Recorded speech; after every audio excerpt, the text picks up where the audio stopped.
Assalamualaikum warahmatullahi wabarakatuh. Hamdan wa syukran lillah. Perkenalkan, saya Tanisa Putih Rahmadifa, mahasiswa jurusan Pengembangan Masyarakat Islam semester 5, Universitas Islam Negeri Sunan Gunung Jati, Bandung. Pada kesempatan kali ini, saya akan menjelaskan mengenai teori Descartes, aku berpikir maka aku ada, dan 5 cabang filsafat. Keep on watching. Masuk kepada pembahasan yang pertama, yaitu suatu ungkapan dari filsuf Prancis, yaitu Descartes. Ungkapannya adalah aku berpikir maka aku ada, atau dalam bahasa Latin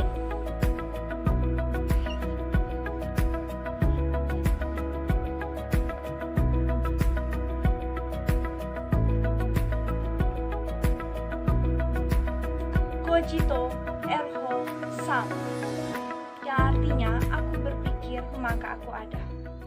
Maksudnya, kalimat ini membuktikan bahwa satu-satunya hal yang pasti di dunia ini adalah keberadaan orang itu sendiri. Maksudnya, keberadaan ini bisa dibuktikan dengan fakta bahwa ia bisa berpikir sendiri. Jika dijelaskan, kalimat cogito ergo sum berarti sebagai berikut. Descartes ingin mencari kebenaran dengan pertama-tama meragukan semua hal. Ia meragukan keberadaan benda-benda di sekelilingnya. Ia bahkan meragukan keberadaan dirinya sendiri. Descartes berpikir bahwa dengan cara meragukan semua hal termasuk dirinya sendiri tersebut, ia telah membersihkan dirinya dari segala prasangka yang mungkin menuntutnya ke jalan yang salah. Ia takut bahwa mungkin saja berpikir sebenarnya tidak membawanya menuju kebenaran. Mungkin saja pikiran manusia pada hakikatnya tidak membawa manusia kepada kebenaran, tetapi sebaliknya membawa kepada kesalahan. Artinya, ada semacam kekuatan, tentunya yang lebih besar dari dirinya, yang mengontrol pikirannya dan selalu mengarahkan pikirannya ke jalan yang salah. Sampai di sini, Descartes tiba-tiba sadar bahwa bagaimanapun pikiran mengarahkan dirinya kepada kesalahan, tetapi ia tetaplah berpikir. Inilah satu-satunya yang jelas. Inilah satu-satunya yang tidak mungkin salah, yaitu dia berpikir.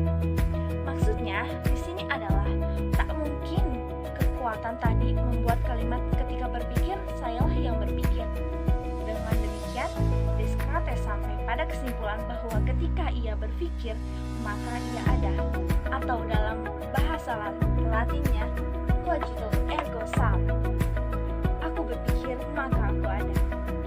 Baik, pembahasan selanjutnya mengenai 5 cabang filsafat.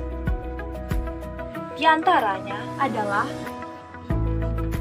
ontologi, epistemologi,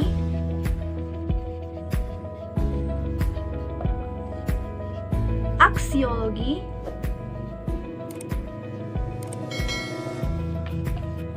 logika,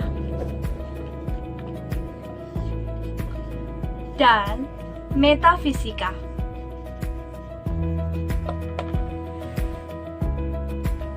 Baik, yang pertama, ontologi. Ontologi adalah bagian filsafat yang paling umum, atau merupakan bagian dari metafisika. Dan metafisika merupakan salah satu bab dari filsafat.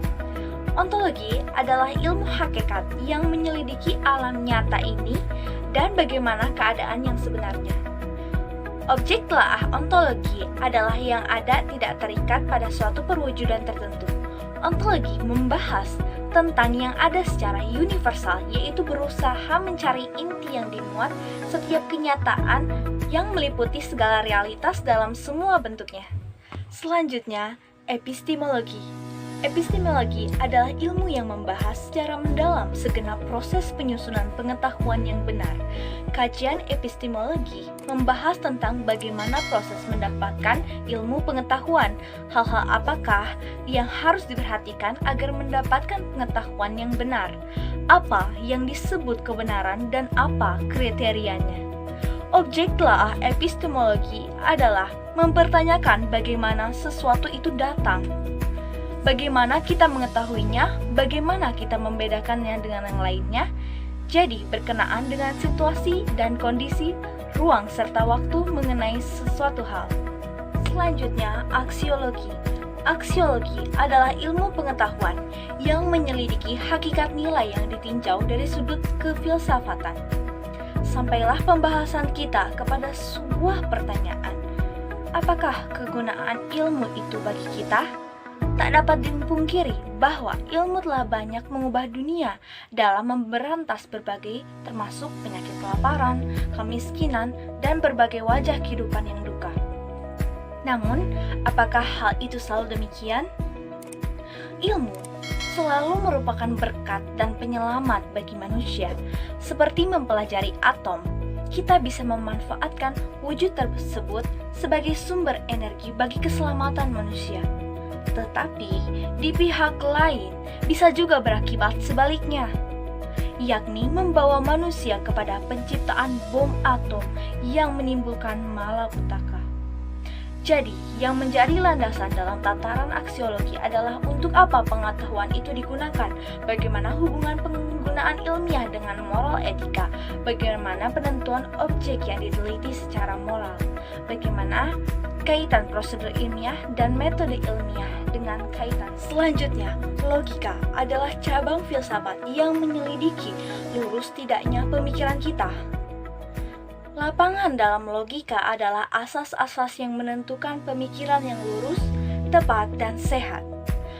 Dalam mempelajari logika, diharapkan dapat menerapkan asas bernalar sehingga dapat menarik kesimpulan dengan tepat. Persoalan logika antara lain apa yang dimaksud pengertian, apa yang dimaksud dengan penyimpulan. Yang terakhir adalah metafisika.